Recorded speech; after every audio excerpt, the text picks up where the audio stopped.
In January of 1863, President Abraham Lincoln signed the Emancipation Proclamation, abolishing slavery.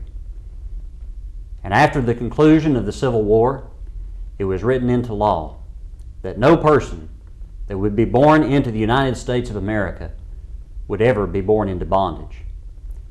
And yet, the Apostle Paul, in the very letter in which he tells us that we are a free people by the grace of God, teaches us that we are slaves.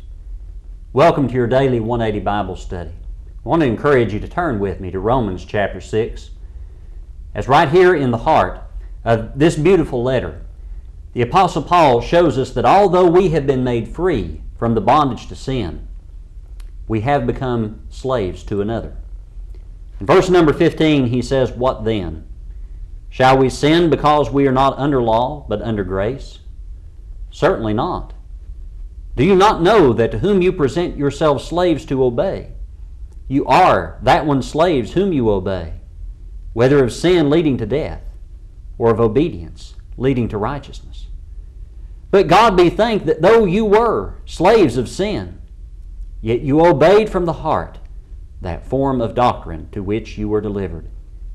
And having been set free from sin, you became slaves of righteousness. I speak in human terms because of the weakness of your flesh.